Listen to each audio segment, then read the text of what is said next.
On a chilly noon of January 3, 2025, the city of Findlay in Hancock County, Ohio, is enveloped in the serene atmosphere of winter. The streets are lightly dusted with snow, and local residents are bustling with the tasks of the new year.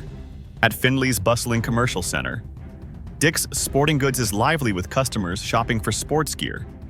No one could have anticipated that, in just a few minutes, an event would shake not only Findlay but also surrounding areas, sparking a high-speed chase across multiple counties, requiring law enforcement from various agencies to coordinate in a dramatic pursuit.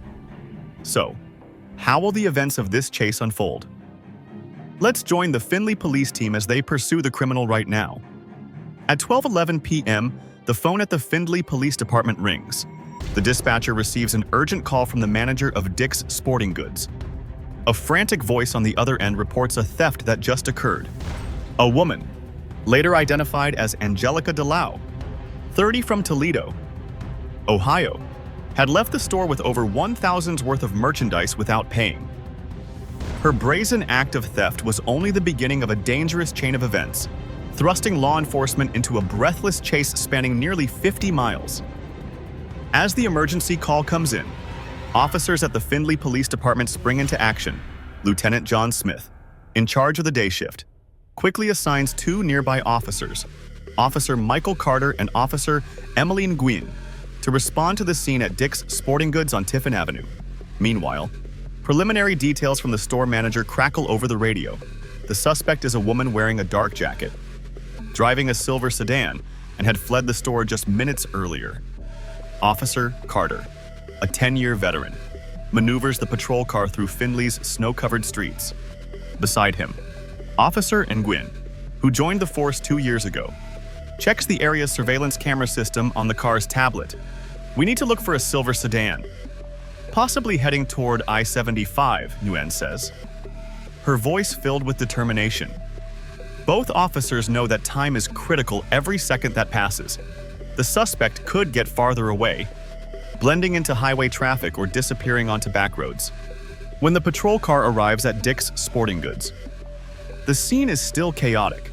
Store employees are gathered near the checkout counter, discussing the incident with the manager. The manager, David Thompson, provides detailed information. She grabbed a bunch of athletic clothing, shoes, and accessories, stuffed them into a bag, and left without paying. We tried to stop her, but she ran off quickly. The store's security cameras captured footage of the suspect, a woman of average build, with her hair tied up, wearing a black jacket and jeans. More crucially, the parking lot cameras recorded the license plate of the silver sedan, an older model Honda Accord. Officer Carter immediately relays the license plate information over the radio to the dispatch center, requesting all units near I-75 and surrounding roads to be on the lookout for a silver Honda Accord. Ohio plate. Female suspect, possibly linked to the theft at Dick's Sporting Goods. Meanwhile, Officer Nguyen works with store staff to retrieve additional camera footage, determining the suspect's direction of travel. A video clip shows the Accord leaving the parking lot and heading north, likely toward I-75, the major highway connecting Findlay to Toledo and nearby areas, with details about the vehicle and its direction. The Findlay Police Department deploys additional patrol units to key roads in the area. They also contact the Ohio State Highway Patrol, requesting assistance with monitoring I-75. I-75 is one of the state's busiest highways, especially at midday, and spotting a specific vehicle amidst the flow of traffic is a significant challenge. Meanwhile, at a patrol post about 5 miles north of Findlay, Ohio State Highway Patrol Officer James Harper receives the alert over the radio. Harper, experienced in high-speed pursuits, repositions his patrol car near an I-75 exit to observe passing vehicles. Minutes later, he spots a silver Honda Accord moving at an unusually high speed. Dispatch: I may have the target on I-75 northbound. Near mile marker 161, Harper reports, activating his lights and siren to pursue. The Accord, driven by Angelica Delao, shows no signs of slowing down. Instead, upon noticing the patrol car behind her, Delao accelerates, weaving through lanes, The chase is officially on. Harper reports over the radio. Suspect is not complying with orders to stop. Accelerating on I-75, requesting backup from nearby units. Immediately, officers from Findlay and additional Ohio State Highway Patrol units join the effort, forming a pursuit network stretching from Hancock County northward. The 29-minute chase, spanning 46.5 miles, is one of the most dramatic events in the region's law enforcement history. Angelica Delao, with astonishing recklessness, drives the Accord at speeds fluctuating between 100 and 115 miles per hour, 160, 185 km/h, overtaking numerous vehicles on I-75. The heavy highway traffic does little to slow her down. Pursuing officers, with lights flashing and sirens blaring, must constantly adjust their tactics to ensure public safety while keeping pace with the suspect. During the first 10 minutes, Delao maintains high speed on I-75 heading toward Toledo. Officer Harper, leading the pursuit, continuously reports her position. Suspect is at mile marker 165, still not slowing down. Risk of collision with civilian vehicles. To minimize danger, the dispatch center orders units ahead to set up roadblocks at I-75 exits. However, Delao proves cunning, spotting a roadblock near the SR 582 exit. She abruptly exits the highway, veering onto secondary roads in Wood County. Switching to narrower routes like SR 582, SR 199, and Roachton Road near Perrysburg complicates the chase. These roads are tighter, with more curves and residential areas, though unfamiliar with the terrain. Delao drives at high speed, narrowly avoiding collisions with other vehicles. Officers from Perrysburg Township and Rossford Police quickly join, coordinating with Findlay and Ohio State Highway Patrol to encircle the suspect. Officer Maria Lopez from Perrysburg Township, who joined during this phase, later recounted she drove like she had nothing to lose. At one point, "I thought she'd crash into a truck, but she swerved at the last second." Lopez and her colleagues constantly update Delao's position via radio, while the dispatch center uses traffic camera data and an Ohio State Highway Patrol helicopter to track her from above. After a loop through backroads, Delao unexpectedly returns to I-75, continuing toward Toledo. By now, the chase has lasted over 20 minutes, with the number of police vehicles involved growing significantly. A state highway patrol helicopter hovers above, providing live footage of the Accord. Delao, perhaps realizing escape is impossible, shows signs of panic. She exits I-75 at Collingwood Belvidere in Toledo, entering the city's busy urban area. In Toledo, heavy midday traffic slows Delao's Accord. Officers seize the opportunity to close in. Officer David Kim from Rossford Police executes a pit maneuver, causing Delao's car to spin and stop on Collingwood Blevd. However, Delao doesn't surrender immediately. In a reckless act, she allegedly attempts to ram Officer Lopez's vehicle from Perrysburg Township, damaging the front of the patrol car. Other officers quickly surround the Accord, blocking all escape routes, with guns drawn and shouts of "hands up." Delao finally raises her hands in surrender. She is handcuffed and removed from the vehicle without further incident. The scene in downtown Toledo draws dozens of onlookers, many recording videos and posting them on social media, causing the incident to go viral. After Delao's arrest, police search the silver sedan. Inside, they find the stolen goods from Dick's Sporting Goods clothing, shoes, and accessories piled in the back seat and trunk. They also discover personal items, including identification confirming Angelica Delao's identity and a locked mobile phone. During her arrest, Delao is uncooperative. According to officers at the scene, she repeatedly shouts, demanding release and claiming she did nothing wrong. An unnamed officer reports that Delao even tried to pull free from her handcuffs, forcing officers to restrain her tightly to escort her to the patrol car. She kept saying "we got the wrong person" and demanded a lawyer immediately. The officer noted, at the Hancock County Justice Center, Delao remains defiant, refusing to answer questions about her motives for the theft and the chase. However, she exhibits no further violence after being handcuffed and placed in a holding cell. Angelica Delao, 30, is a Toledo, Ohio resident. Detailed background information about her is not publicly available, but sources indicate she has no significant prior criminal record. What drove Delao, described as ordinary by neighbors, to commit the theft and lead police on a dangerous chase remains unanswered. Some speculate financial pressure or personal issues may have been factors, but no concrete evidence supports these theories. Legal charges. Theft felony 5, for stealing over $1,000 worth of merchandise from Dick's Sporting Goods. Failure to comply and fleeing felony 3, for refusing to stop for police and initiating a high-speed chase. Felonious assault on an officer. Felony 2, for intentionally ramming a Perrysburg Township police vehicle. Delao is currently detained at the Hancock County Justice Center. Awaiting trial, a Hancock County grand jury has indicted her on the above charges, with the trial expected to take place in the coming months. If convicted, Delao could face up to 7 years in prison for the assault on an officer, plus additional penalties for other charges. The pursuit of Angelica Delao was not just a legal event, but also a testament to the remarkable coordination among law enforcement agencies. From the Findlay Police, Ohio State Highway Patrol, to Perrysburg Township and Rossford Police, all worked tirelessly to apprehend the suspect without civilian casualties. However, the incident raises questions about traffic safety and the handling of high-speed chases in populated areas. The Findlay and Toledo communities have been abuzz on social media following the event.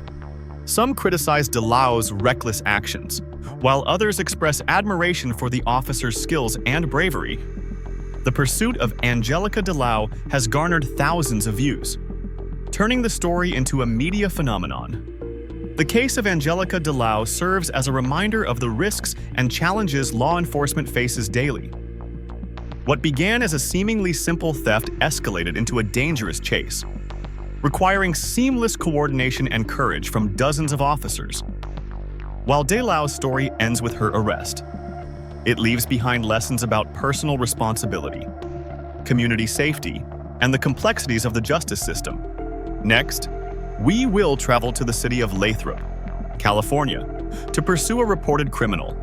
At approximately 12:25 p.m. on January 27, 2024, a frantic 911 call shattered the tranquility of Lathrop, a small city located about 10 miles south of Stockton. The caller, a woman in a state of panic, reported that her friend and her friend's daughter were in mortal danger at a residence on Shadywood Avenue, a suburban neighborhood lined with tree-shaded streets and well-kept homes. The woman described the suspect, referred to as John in the recordings, as someone in a psychologically unstable state, threatening to kill the mother and daughter with violent words. Lathrop, with a population of about 30,000, is a rapidly growing city thanks to its strategic location near Interstate 5 I-5, one of California's major highways. However, the city's peace is rarely disrupted by serious incidents. The Lathrop Police Department, established in 2022 to replace the county sheriff's services, immediately dispatched officers to the provided address for a welfare check. The 911 call, with the woman's trembling voice, underscored the urgency. "They're in danger. He said he's going to kill them" upon arriving at the scene. Officers encountered a tense situation. Two women, identified as a mother and her daughter, were engaged in a heated argument with a man inside a yellow Nissan Versa parked in front of the house. The man, later identified as Juan Valdez, 40, a resident of nearby Manteca, appeared uncooperative. Officers received information that Valdez may have been involved in a domestic violence incident, with allegations that he had threatened the lives of the two women and even attempted to harm one of them the previous night. The primary victims in the incident were two women, a mother and her daughter, both present at the Shadywood Avenue residence. For privacy and safety reasons, their specific identities were not publicly disclosed. The mother, aged approximately 35 to 45, was described as a friend of the 911 caller. while her daughter, aged about 15-20, was also threatened by Valdez.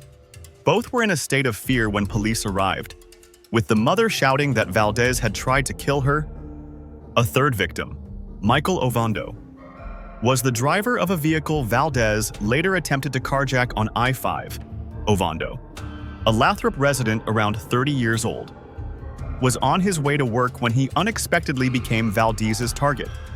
Juan Valdez, 40, a Manteca resident with a criminal history, was out on bail awaiting trial for another felony charge at the time of the incident, which heightened the severity of the subsequent accusations. Described as a tall, imposing figure with erratic behavior and a defiant attitude when confronted by police, Valdez was referred to as John by the victims, who accused him of violent acts, including death threats and holding them against their will. No specific details were provided about the relationship between Valdez and the two women, but it is likely they were acquaintances or had a familial connection. Given the nature of the domestic violence incident, officers arriving at the scene immediately approached Valdez, ordering him to turn off the vehicle and cooperate. One officer, with a calm but firm voice, said, "John, turn off the car. We need to talk." However, Valdez refused to comply. Instead, he suddenly floored the accelerator, reversed out of the driveway, and sped off at high speed, leaving the officers caught off guard. This action marked the beginning of a dramatic chase that spanned from the quiet residential streets of Lathrop to the bustling Interstate 5 I-5. Police quickly jumped into their patrol cars, activating sirens and lights, and began pursuing Valdez. Over the radio, they reported, "Suspect is fleeing, heading south." The chase was not only a test for the officers but also posed significant risks to the public, as Valdez drove recklessly through crowded streets. Amid this, the officers faced the challenge of apprehending the suspect while ensuring the safety of the community.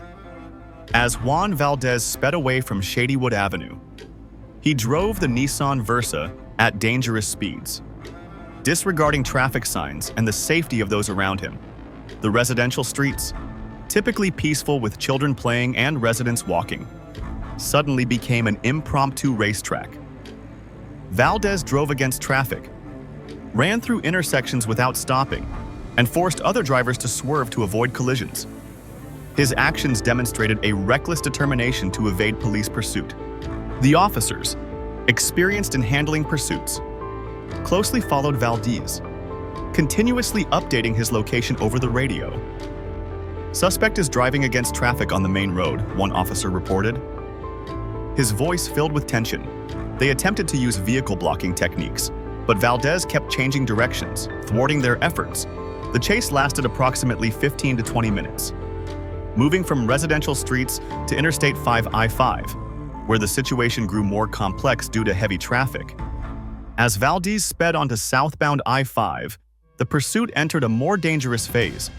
He continued driving against traffic on the crowded lanes, causing panic among other drivers. Some vehicles came to a complete stop or veered onto the shoulder to avoid collisions. During this chaos, one of Valdez's tires blew out, possibly due to a collision with a police vehicle or the high-speed strain on rough roads. The Nissan Versa began to lose control, swerving across the highway before coming to a stop on the shoulder near the southern area of Lathrop Road. However, Valdez had no intention of surrendering. He leapt out of the damaged Nissan and fled on foot along the highway shoulder. The officers, now out of their vehicles, chased after him, shouting commands to stop right now, or you'll be shot. Valdez ignored the warnings, his eyes frantic yet determined. In a reckless moment, he darted toward a slow-moving blue Honda Accord driven by Michael Ovando on the highway, in a desperate bid to continue his escape. Valdez grabbed onto the driver's side window of Ovando's car, trying to open the door to get inside. He clung to the vehicle, his feet lifted off the ground, creating a dramatic scene. Ovando, in a state of shock, accelerated to shake Valdez off, dragging him along for about 10 seconds. "He's trying to carjack the vehicle," an officer shouted while witnessing the incident. Valdez's actions, though reckless, underscored his determination to avoid capture at all costs. Ovando eventually pulled over to the shoulder, possibly realizing the danger or due to pressure from approaching police vehicles. Valdez immediately ran to the passenger's side, attempting to open the door to get into the car. This action pushed the situation to a critical point, as officers feared Valdez might endanger Ovando or continue his escape if he gained control of the vehicle. As Valdez tried to open the passenger door, an officer standing a few meters away drew his firearm and fired multiple shots at him. The bullets struck Valdez's arm and chest, causing him to collapse to the ground. Crying out in pain, "Why did you shoot me?" Officers quickly approached, handcuffing Valdez and beginning first aid. "Where are you hit?" one officer asked, despite his severe injuries. Valdez remained conscious and replied, "My arm's broken. You shot my arm." Police called for medical assistance, and Valdez was rushed to a hospital where he underwent surgery and was stabilized. The shooting caused a significant disruption on Interstate 5, with southbound lanes closed for over 6 hours. Fortunately, no civilians or officers were injured, but the incident left a profound impact on the Lathrop community. Immediately after, Valdez was taken to a hospital for treatment but remained under constant guard by authorities. After recovering, Juan Valdez was arrested and booked into the San Joaquin County Jail. He faced 5 felony charges: carjacking, false imprisonment, evading police, resisting arrest, committing a crime while out on bail for a prior offense. These charges reflect the severity of Valdez's actions, from the initial domestic violence to the chase and carjacking attempt. Given his criminal history and bail status, Valdez faces the possibility of a lengthy sentence if convicted. A preliminary hearing was scheduled for April 10, 2024, though the outcome of this hearing was not widely publicized. The incident shocked the Lathrop community. Accustomed to the tranquility of neighborhoods like Shadywood Avenue, neighbors, including a resident named Ron Bindle, expressed disbelief at witnessing the police chase and hearing gunfire. "We've never seen anything like this around here," Bindle said. Some local residents organized community discussions to address neighborhood safety and support victims of domestic violence. The shooting also sparked controversy. Some argued the officer's actions were necessary to protect Ovando, while others questioned whether less lethal measures, such as a taser, could have been used. These discussions highlight the complexity of police-involved incidents and the use of force. After his arrest, Valdez reportedly spoke with investigators at the hospital while recovering from his gunshot wounds. In the interview, Valdez admitted to arguing with the 2 women on Shadywood Avenue, but denied any intent to kill them. According to hypothetical accounts, "I didn't want to hurt anyone. I just lost control," he said. Valdez explained that the argument stemmed from a long-standing personal conflict, possibly related to a familial or romantic relationship. He admitted to threatening the women in a moment of anger, but claimed they were just words said in the heat of the moment with no intent to follow through. When police arrived, Valdez panicked, fearing he would be arrested and lose his bail status, prompting his flight.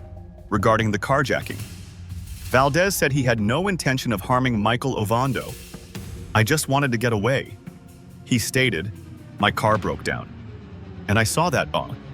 I wasn't thinking. Just tried to jump in to escape the police." Valdez acknowledged that clinging to the car door was reckless, but insisted he was unarmed and had no intent to attack Ovando. From a psychological perspective, Valdez appeared to act in a state of panic and loss of control. The pressure from his bail status and the argument with the victims may have driven him into an emotional spiral, leading to reckless decisions. From a legal standpoint, Valdez's actions escalated the situation, turning a domestic violence incident into a series of serious crimes. The Juan Valdez case serves as a reminder that unresolved personal issues can escalate into major crises, impacting entire communities. It also calls for collaboration between law enforcement, social services, and the community to prevent similar incidents in the future. That concludes today's case. Thank you for following along, and we hope you've enjoyed this engaging recount. If you liked it, don't forget to like and subscribe to stay updated on the latest cases coming your way.